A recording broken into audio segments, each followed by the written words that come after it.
Bueno, pues buenos días, compañeros. Empezamos nuestra reunión de este martes técnico del 21 de febrero. Pues vamos a empezar con las novedades fiscales a cargo de nuestro compañero Rubén Beltrán. Ya para dar inicio, porque son las 8:05, por favor. Adelante, Rubén, por favor. Gracias, Cecil. Bien, dentro de las publicaciones relevantes para esta semana, el 14 de septiembre de 2021 salió una nota indicando las empresas que deben informar al IMSS sobre sus contratos por servicios especializados. El pasado 17 de septiembre venció el plazo para que las empresas que prestan servicios especializados presenten la información sobre los contratos que mantienen con las compañías a quienes prestan sus servicios. Se trata del primer reporte del Instituto Mexicano del Seguro Social derivado de la reforma en materia de subcontratación. Si bien sabemos, pues con la nueva plataforma del REPSE se van a ir añadiendo varias obligaciones, ¿no? Para cumplir con esta obligación. Cabe mencionar que en caso de no hacerlo, pues hay sanciones que empezarán a aplicar como multas que van de 500 hasta 2,000 UMAS cuando no se presente la informativa. Entonces, pues sí hay que estar atentos, ¿no? A todo lo que se tiene que hacer para cumplir con esta plataforma. También dentro de los nuevos cambios para la miscelánea fiscal 2022, que vamos a ver ahí a continuación, pues nada más de manera informativa, ¿no? Que se comentó en rueda de prensa por nuestra presidenta del Instituto Mexicano de Contadores Públicos, Diamantina Perales, que trae consigo cambios muy atractivos. El país necesita una reforma fiscal integral que contemplará en el corto y mediano plazo una modificación de tasas que permitiera un crecimiento económico sostenido. Entonces, pues ya vamos a empezar a analizar todo lo que es la reforma fiscal miscelánea fiscal para 2022, ¿no? Para ver. Sería todo. Continuamos. Gracias, Rubén, por el apoyo. Ahora sí, Eduardo, si nos haces el favor de presentar a tu invitada, por favor, y ya continuamos con ella. Gracias. ¿Qué tal? Muy buenos días a todos. Me da mucho gusto presentarles a la licenciada en Contaduría y Maestría en Impuestos, Leslie Zelaya Reyes. Ella nos va a dar una semblanza de lo que es el proyecto de reformas para 2022. Ella es egresada de la Universidad Autónoma de Baja California, UABC, como licenciada en Contaduría en el 2017. Además, tiene una maestría en impuestos por la misma universidad, que acaba de terminar, parece, el 2021. Como experiencia ella ha sido contadora general con Amaya Rábago Contadores Públicos SC del 2017 al 2019. Es encargada del área fiscal del mismo despacho, Amaya Rábago Contadores Públicos SC. También es catedrática de la Universidad Autónoma de Baja California, miembro del Colegio de Contadores Públicos de Mexicali desde 2013 a la fecha. Es expositor en diversos cursos impartidos por la firma Amaya Rábago Contadores Públicos SC y es tesorera y vicepresidente de la Comisión Estudiantil del Colegio de Contadores Públicos de Mexicali. Pues con tan solo 26 años, lo que estoy viendo aquí, no lo ha desperdiciado nada, porque ya es toda una contadora y aparte tiene una maestría en impuestos, ¿no? Muchas gracias, Leslie, por aceptar la invitación y pues adelante. Muchas gracias, igual por la invitación. Bueno, vamos a empezar con este tema, que es el proyecto de las reformas para 2022, ¿no? Los temas que vamos a abordar es Código Fiscal de la Federación, Ley del Impuesto sobre la Renta y Ley del IVA. Hay algunos otros cambios que hay para la ley de IEPS y de los automóviles nuevos, ¿no? Pero básicamente por el tiempo, pues traje los que son más relevantes. Entonces, bueno, primero que nada tenemos que ver qué vemos venir, ¿no? Para el 2022, qué dicen las noticias, qué dicen sobre los temas que abordan la economía de México. Entonces, primero que nada, tenemos que situarnos en que la inflación en el mes de julio se ubica en 5.81%. Es decir, que hubo un aumento comparado con el mes pasado, que hubo un aumento comparado con el mes pasado del 0.59%, ¿no? Entonces, quiere decir que pues, la inflación va en aumento. Esta noticia la saqué del Financiero del día de antier, me parece, en el cual nos dice que el SAT se lleva el premio mayor, ¿no? Recaudó 248,000 millones de pesos por fiscalización, ¿ok? Entonces, esa noticia básicamente nos dice que el SAT obtuvo 247,000 millones de pesos de recaudación secundaria, ¿no? Es decir, en procesos de fiscalización. De este monto, 188,300 millones de pesos fueron de actos de fiscalización y 59, casi 60,000 millones se lograron por cobranza y por buena cobranza, ¿no? Y eficiencia. Entonces, ¿esto qué nos indica?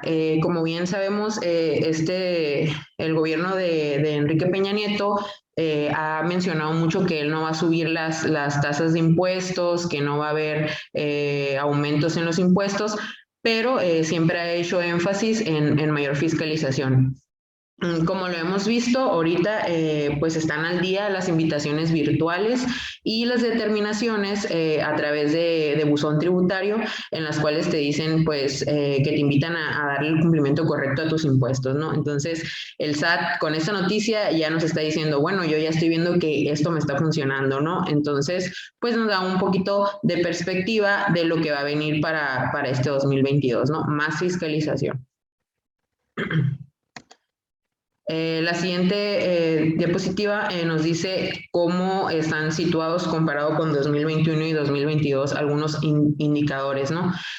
Por ejemplo, en promedio, estas cantidades son en promedio. La inflación ahorita es de 5.8%, se prevé en estos criterios de política económica para 2022 que va a disminuir a 3.4%. Habrá que ver si se llega a eso, ¿no? También el tipo de cambio oscila entre los 19.85 y se espera que llegue a los 20.40 pesos por dólar. Las tasas de intereses están en 4.5 y promedian que van a llegar a estar en el 5%. El crecimiento del PIB ahorita en promedio ha sido de 5.8% y se espera que disminuya al 4.8%, al 4.1%.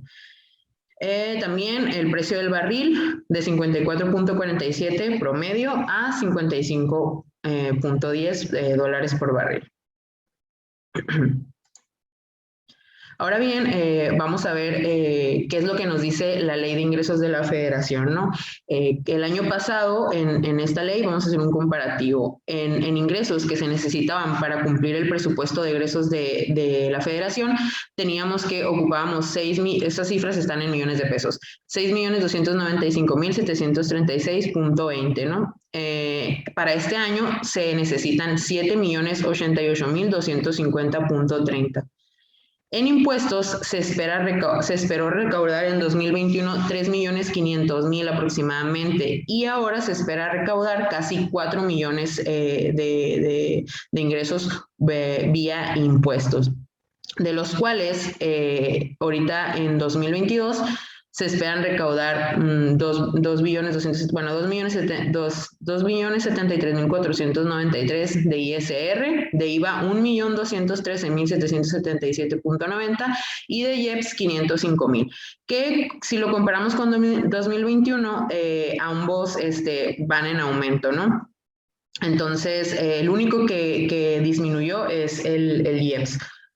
Los demás van en aumento. Yo cada año hago este tipo de estudio, ¿no? Entonces, yo sí me di cuenta que el año pasado, desde el año pasado y antepasado, el IVA es el que ha ido más es el que tiene más porcentaje de aumento entre un año en otro, ¿no? Los impuestos directamente que afectan al consumo. Bueno, ya hablando del proyecto de reformas que nos dan en este paquete económico, encontramos que el objetivo de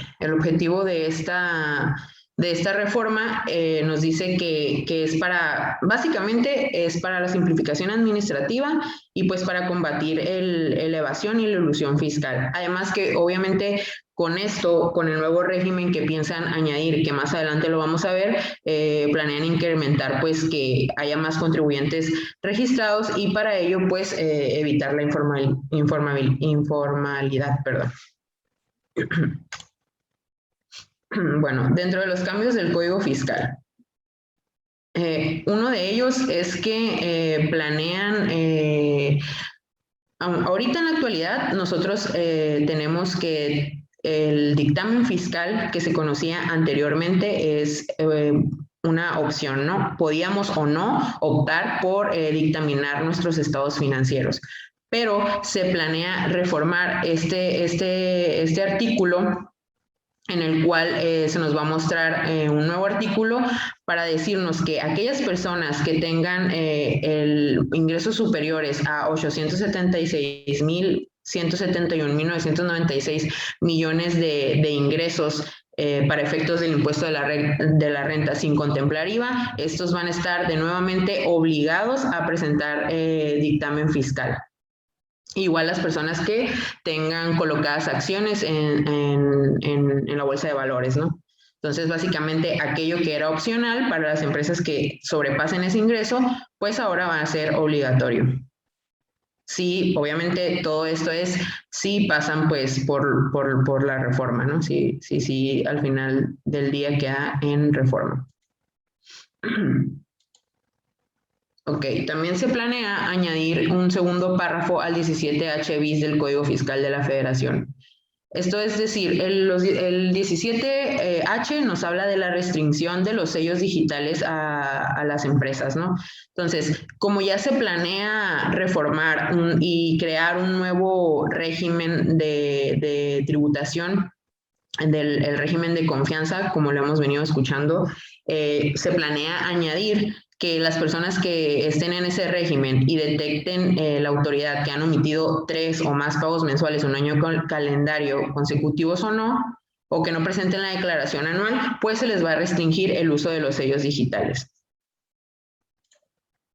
También al 17H se van a añadir más facultades de la autoridad para restringir el sello digital. Una de ellas es que detecten que el monto de los ingresos declarados, o sea, no va acorde a lo que se ve en los FDIs. O sea, haya discrepancias en lo que ven en los FDIs y lo que declaramos mensualmente en los pagos provisionales. Y pues para ello el SAT va a tener más facultades de poder revisar los comprobantes fiscales, los complementos de pago, los estados de cuenta bancario y demás expedientes que pueda tener, ¿no? Entonces, si ellos detectan que hay alguna omisión en base a lo que tengan en su sistema, van a poder restringir los sellos digitales hasta que se aclare por qué es la diferencia.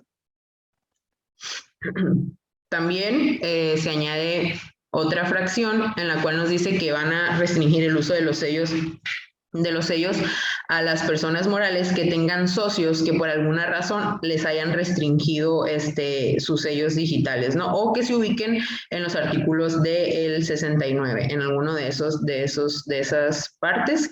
Básicamente, en pocas palabras, si la persona moral tiene un socio que se va a volver obligatorio presentar la devolución a través del formato electrónico de devoluciones con firma electrónica avanzada.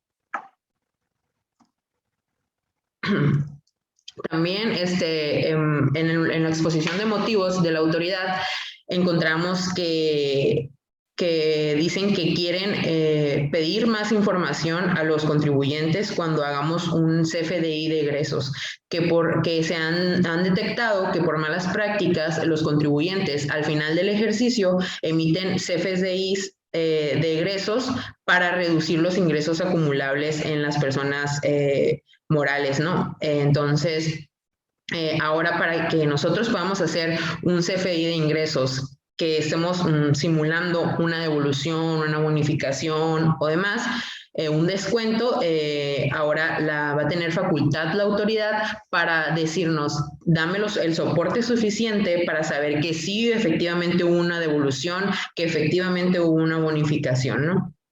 Entonces, también de esa manera, los FDIs que queramos cancelar por vicio en la emisión, es decir, que nos hayamos equivocado de algo, pues deben de acreditar y justificar que efectivamente dichos comprobantes tuvieron un vicio, ¿no? Sí, entonces, para que la autoridad nos haga valer esa cancelación del CFDI. Habrá que ver si posteriormente en alguna resolución nos dicen ¿qué sería suficiente para acreditar que hubo un vicio en la emisión, no? También planean eliminar la parte en la cual el Código Fiscal de la Federación les permitía a los regímenes de incorporación fiscal hacer una factura simplificada, ¿no? O sea, notas de venta. Pero, como bien lo mencionan, pues en la actualidad todo es a través de CFDIs, ¿no? Entonces todo debe de estar amparado con un CFDI y por eso las operaciones a público en general pues deberán estar registradas en el CFDI y van a eliminar esa parte del comprobante simplificado, ¿no? En las operaciones al público en general. También se han dado cuenta la autoridad en la exposición de motivos que las personas no están emitiendo los complementos correspondientes, ¿no? Ya sea el complemento de pago o los tipos de complementos que existen, por lo cual ya planean poner una sanción por no emitir ese CFDI que va de los 400 a los 600 pesos, ¿no? Por cada CFDI que no le emitan el complemento respectivo. Ya vamos a entrar a las partes de impuestos sobre la renta. Si alguien quiere comentar algo, no me puede detener, no importa. Ok. En el artículo 74. Contadora. Mande. Comentó que se iba a quitar lo del el comprobante simplificado del público en general. ¿Cómo? No, lo que pasa es que el Código Fiscal de la Federación antes permitía a los RIF que ellos emitieran comprobantes simplificados. ¿Qué quiere decir? Que no cumplieran con todo lo que tiene un CFDI, o sea, a lo mejor la nota de venta, nada más, y con eso les bastaba como prueba para comprobar los ingresos. Lo que planea hacer la autoridad es que dice, bueno, ya todo es con CFDI y yo ya les di la manera de hacer un CFDI de público en general. Entonces, yo ya no voy a permitir que las notas de venta sean un comprobante para mí. Yo ahora quiero que lo que conocían como comprobantes simplificados se elimine y ahora todo quede con CFDI de público en general. No estamos llegando todavía al punto de que, por ejemplo, en un abarrotes tengan que timbrar cada notita que venga. Sí, no. Eso es, pues, seguir haciendo, es como nomás reafirmar la mecánica del público en general. Okay. Porque antes te permitía que con las notas de venta, con eso, sin hacer el comprobante público en general. Claro que después en revisiones podían ir y decirte, dame tus comprobantes, ¿no? Y sí te podían multar por no tener el comprobante, por eso estaba como una laguna, ahí algo ilógico que me podías, en una verificación de expedición de comprobantes de CFDI, podías venir a decirme, ¿por qué no expediste el comprobante de CFDI? Pero en la ley me permitías tener comprobante simplificado. Entonces, a lo mejor pienso yo que muchas de las personas estuvieron ganando la revisión, la verificación, diciendo, puedo tener yo comprobante simplificado. Entonces, planean ya quitar eso y que todo sea CFDI de público en general, con las condiciones anteriores, o sea, de semanales, bimestrales, mensuales.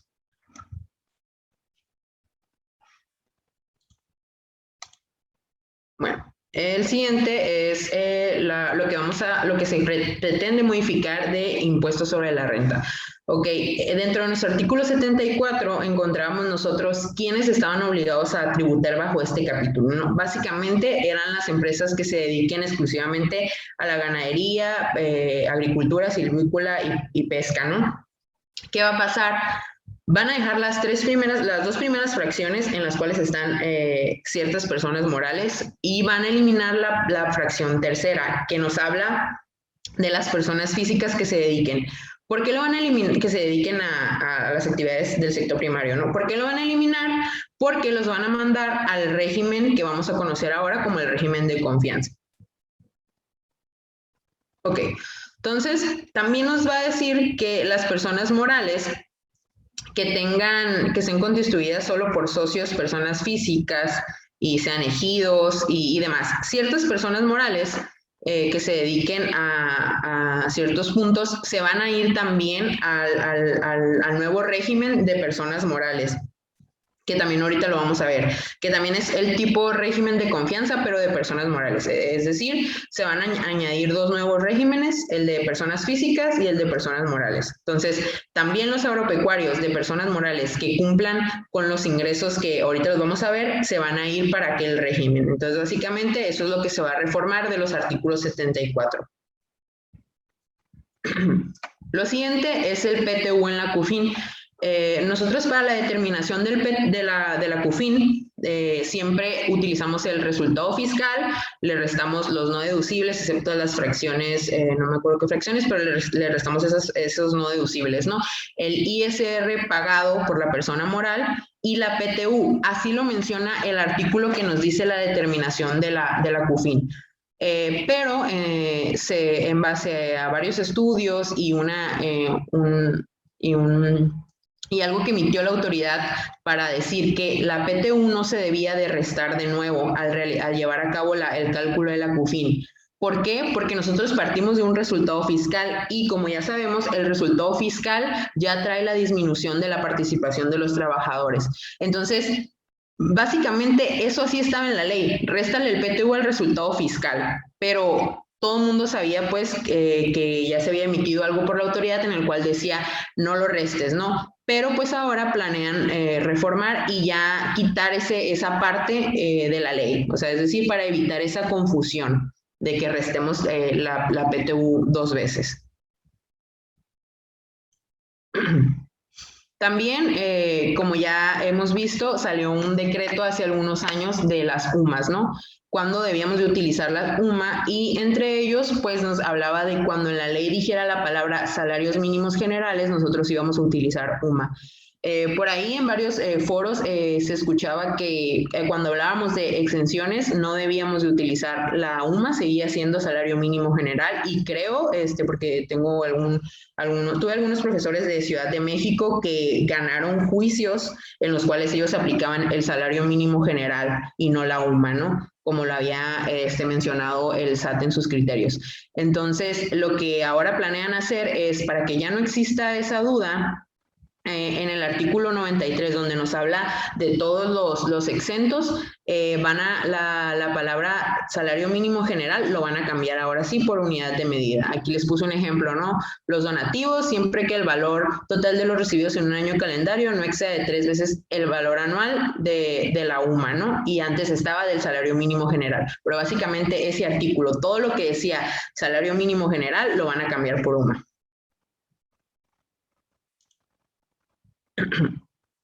También con el régimen nuevo simplificado de confianza planean eliminar ciertas fracciones de los asimilados al salario, ¿no? Lo que conocemos como asimilados al salario. ¿Qué fracciones? Se eliminan las fracciones de los honorarios que presten servicios preponderante a un prestatario siempre que los mismos se lleven a cabo en instalaciones de este último. Y también los honorarios que perciban las personas físicas de personas morales o personas físicas con actividades empresariales a las que presten servicios personales independientes cuando comuniquen por escrito al prestatario que optan por pagar el impuesto sobre la renta. Básicamente, las fracciones que se van a eliminar, pues, es el asimilado al salario en el cual era un tipo honorario que le prestaba a una persona, ¿no? Entonces, se pretenden eliminar de la fracción del 94 para que tenga, porque el 94, ¿qué es lo que hacía? Te daba todo el esquema de tributación de los sueldos y salarios, ¿no? Entonces, esas fracciones las van a eliminar y las van a mandar a el régimen simplificado, o sea, van a pagar conforme al régimen simplificado de confianza. Ok. También la siguiente que quieren eliminar es el último párrafo del artículo 94, en los cuales nos dice que no se consideran en bienes los ingresos desde comedor, la comida proporcionada a los trabajadores y los bienes que el patrón proporcione a los trabajadores para el desempeño de las actividades propias de este. Siempre que vayan con la naturaleza, ¿no? Básicamente, este párrafo era el que nos hablaba, pues, de las herramientas de trabajo, ¿no? Para que al trabajador no se les considere ingresos en bienes. Entonces, pues, quieren eliminar esta parte. Digo, yo espero que no pase porque, pues, sí estaría raro que las herramientas que te proporcione tu empleador, se te vaya a considerar un ingreso en bien. Entonces, pues, eso es lo que quieren eliminar. También el artículo 100, pues, es el que nos habla de el régimen de actividad empresarial, ¿no? Y servicios profesionales. Va a haber una modificación. ¿Por qué? Porque nos va a decir que las personas que solo van a poder estar dados de alta en este régimen, las personas que tengan ingresos superiores a 5 millones de pesos. Y cuando tengan ingresos menores perdón, son 3.500.000, son 3.500.000, ahí está equivocada la presentación, pero son 3.500.000, ellos van quienes tengan ingresos mayores a esos van a seguir perteneciendo al régimen de actividades empresariales y profesionales, o los que no puedan participar en el 113E, que nos habla del régimen simplificado de confianza. Entonces, ellos son los que van a seguir con su esquema normal, el que ya conocemos, y los demás se van a ir al régimen de confianza y simplificado. Ok, ¿qué pasa con el régimen de incorporación fiscal? Básicamente, todas las disposiciones del régimen de incorporación fiscal se van a eliminar. ¿Por qué? Porque lo que nosotros conocíamos como régimen de incorporación fiscal se va a volver el régimen simplificado de confianza. ¿Ok? Entonces, así es como más o menos va a quedar el artículo del RIF, en el cual pues nos dice que el 111 se deroga, el 112 se deroga, el 113 se deroga, y el 113A se mantiene, que es el de los ingresos por plataformas. Solamente se va a cambiar que la retención deberá hacerse en base, con la reforma anterior, cuando hablábamos de plataformas digitales, venían unas tablas, ¿no? En las cuales nos decía, si ganas de 50,000 a no sé qué, vas a pagar tanto porcentaje. Ok, esas tablas se van a modificar y ahora las plataformas se van a ir a utilizar las tablas del artículo 113E, que es el del nuevo régimen de plataformas, perdón, el del nuevo régimen simplificado. Entonces, ahora sí, empezamos ya con lo que es el régimen simplificado de confianza, que es el nuevo esquema, ¿no?, de tributación.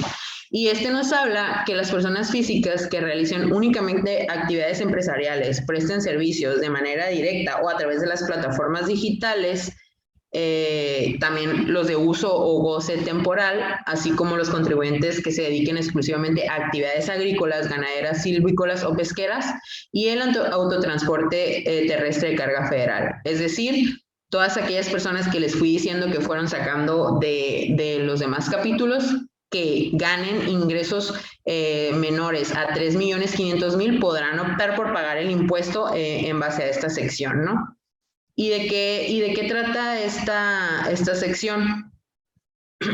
Bueno, esta parte nos habla de cuando inician actividades, que básicamente esta es la misma mecánica del RIF, que cuando inician actividades en un ejercicio irregular, o sea que ya está empezado, pues tienes que sacar la proporción para determinar si tus ingresos van a superar o no los 3.500.000. Entonces, ahora, el impuesto se va a calcular mensual y deberán enterarlo pues los 17, ¿no? Entonces, esa es la diferencia que vemos a grandes rasgos con el RIF también, que hay pagos mensuales y no bimestrales. Ahora, ¿cómo se van a determinar esos pagos mensuales? Los pagos mensuales se van a determinar aplicando al ingreso que perciban, o sea, ingresos cobrados. Obviamente, estos deben de estar amparados con CFDI y sin incluir el impuesto al valor agregado, ¿no? y no va a haber una deducción alguna. Entonces, ¿qué es lo que va a pasar? Al ingreso lo vamos a ubicar en nuestras nuevas tablas que traen un porcentaje para aplicarlo. Entonces, ese porcentaje realmente es bajo porque el primer porcentaje es del 1% y creo que va hasta los 300,000. Y el porcentaje máximo, que es de los 3,500,000, va a ser del 2.5%. Es decir, si yo en el mes gané, no sé, pues 250,000, solamente voy a pagar de impuestos el 1%. Entonces, básicamente de eso se trata este régimen. También, ¿se acuerdan que teníamos un capítulo, que era el capítulo octavo, que era el régimen de la opción de acumulación de ingresos de las personas morales? Pues este se va a derogar porque ahora van a llamarlo régimen simplificado de confianza. Entonces, básicamente el régimen simplificado de confianza para personas morales va a ser lo mismo que el régimen de opción de acumulación de ingresos. Pero aquí el tope para poder pertenecer a esta opción va a ser de 35 millones de pesos. Pero igual, son ingresos cobrados y gastos efectivamente pagados. Aquí nos dice quiénes no pueden pertenecer.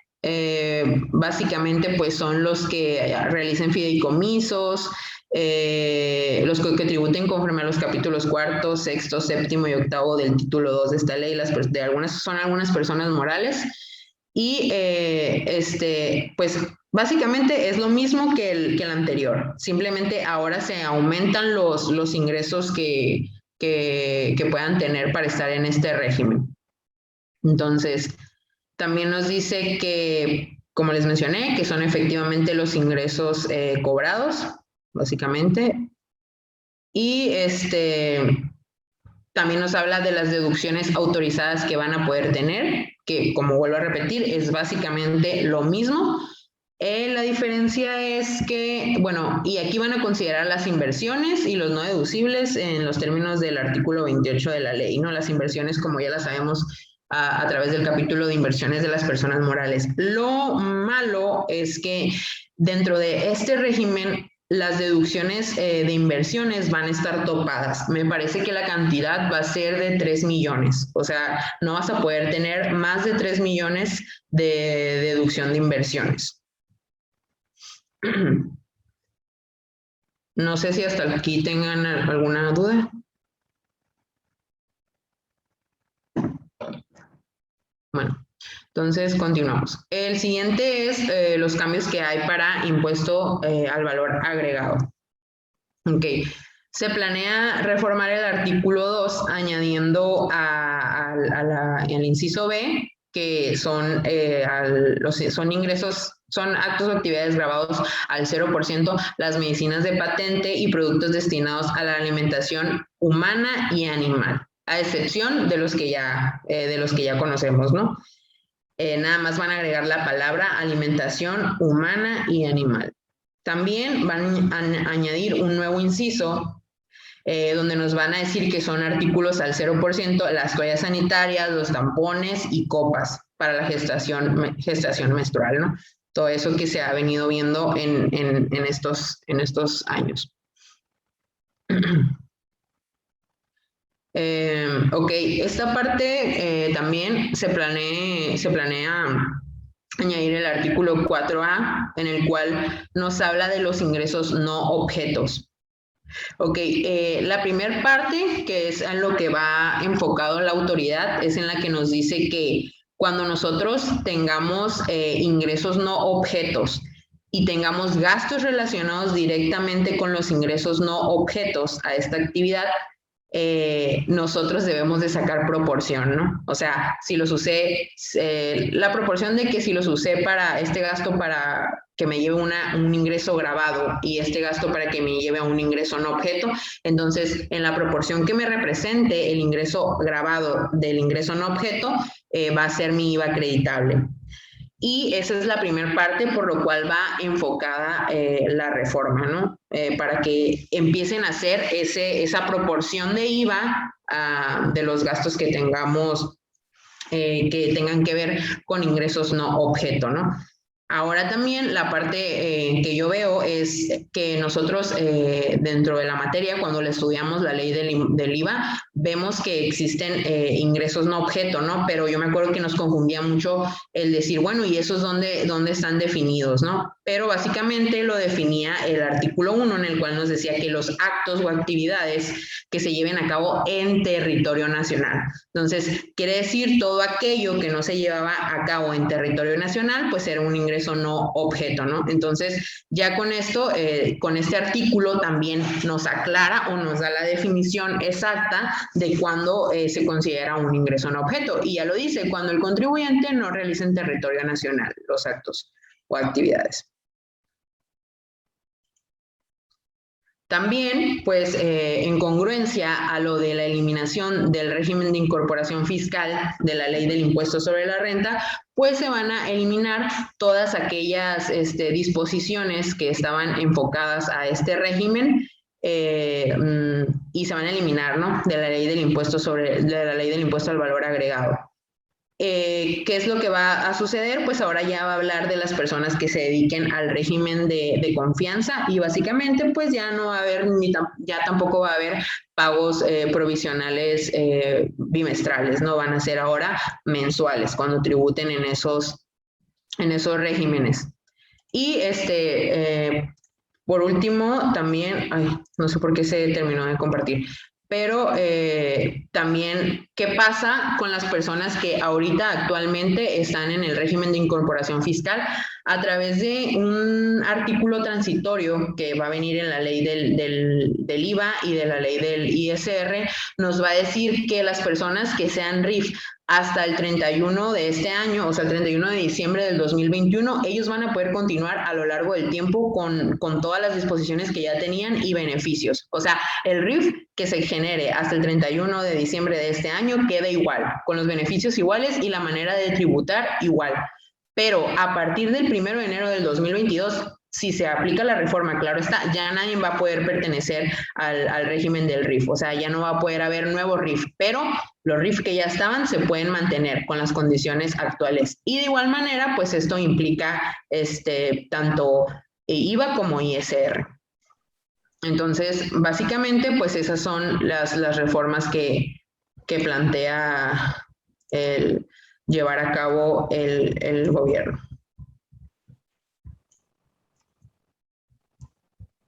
No sé si, pues por mi parte es todo, no sé si tengan alguna duda.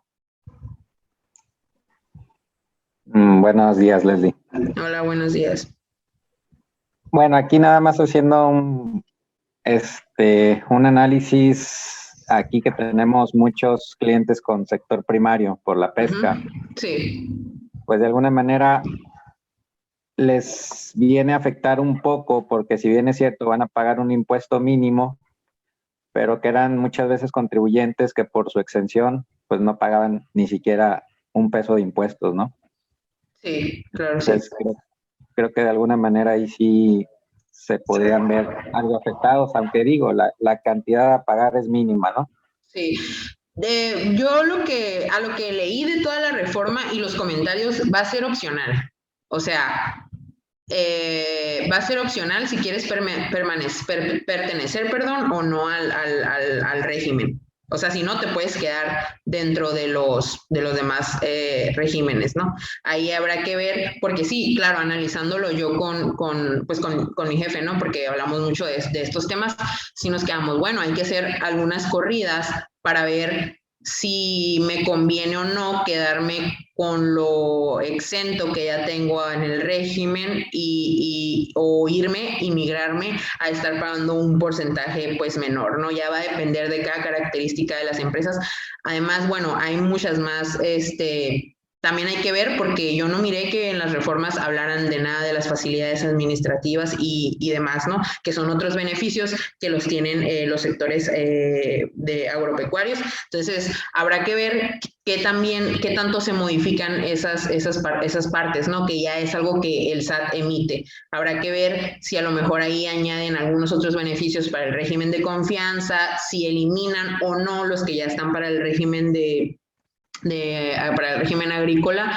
Entonces, pues ahí sí va a ser importante en cuanto sepamos que las reformas ya están, cuáles ya quedaron, pues llevar a cabo un análisis, ¿no? Respecto a cada empresa, si le conviene o no quedarse.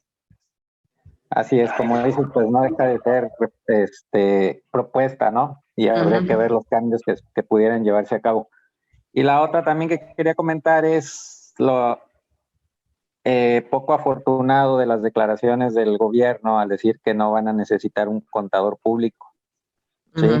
Sí. Si bien es cierto, para efectos de impuesto de la renta sí se simplifica mucho, pero también es cierto que para efectos de IVA no hay mayores cambios. Sí. Y que tendrás que llevar una contabilidad y que tendrás que llevar todas las obligaciones inherentes. Y por otro lado, pues también la administración de la nómina, ¿no? Entonces creo que se le está mandando una señal muy equivocada nuevamente a los contribuyentes. Y como me preguntaban varios contadores o platicaba con amigos contadores, le digo, bueno, pues es que esto ya lo hemos venido sufriendo desde que cambió de repecos a este régimen de incorporación. Y siempre con la misma retórica del gobierno, ¿no? Sí, así es. Sí, bueno, a lo mejor la determinación de los impuestos en sí va a ser fácil, ¿no? Pero al final, digo, cada vez nos hemos dado cuenta que hay más cosas que tenemos que revisar, hay más cosas, hay más revisiones, hay más cosas de las cuales debemos de estar pendiente, avisos de la ley antilavado, pues lo del REPSE, verificaciones de emisiones de CFDIs, invitaciones virtuales, y la verdad yo no creo que un contribuyente sin tener conocimientos contables y fiscales sepa cómo contestar algo de eso, ¿no? Entonces, digo, también hay muchas de las maneras en las cuales nosotros a veces, que simplemente el SAT te manda una multa y no procede, o sea, no creo que el contribuyente vaya a saber, ay, bueno, yo creo que nomás va a pagar, ¿no? Entonces, por eso es que el SAT quiere manejarse con esa bandera de, bueno, pues el contador ya no se necesita. ¿Por qué? Porque pues el contribuyente muchas de las cosas no va a saber cómo contestarlas, cómo aclararlas, y simplemente pues va a ocasionar que paguen, ¿no? Entonces, yo definitivamente pues creo que no, obviamente el contador siempre se va a necesitar. Claro, el trabajo se va a ir haciendo más sistemático, sí, pero no creo que ya no nos necesiten.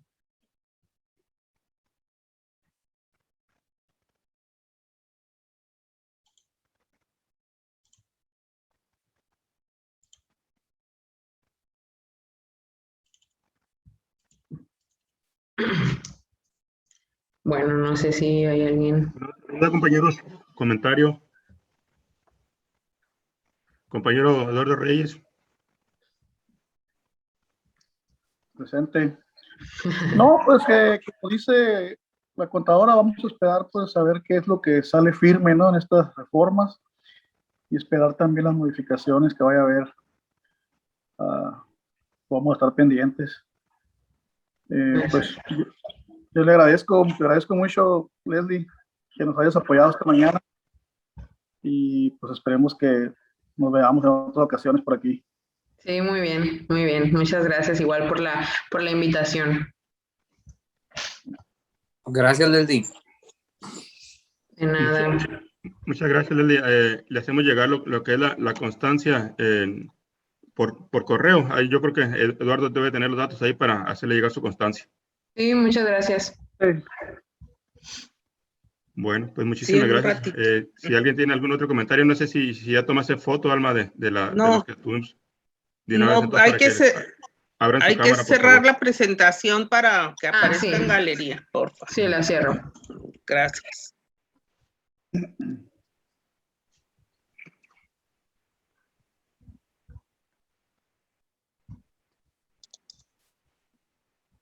Ahí va, la otra. 2 partes.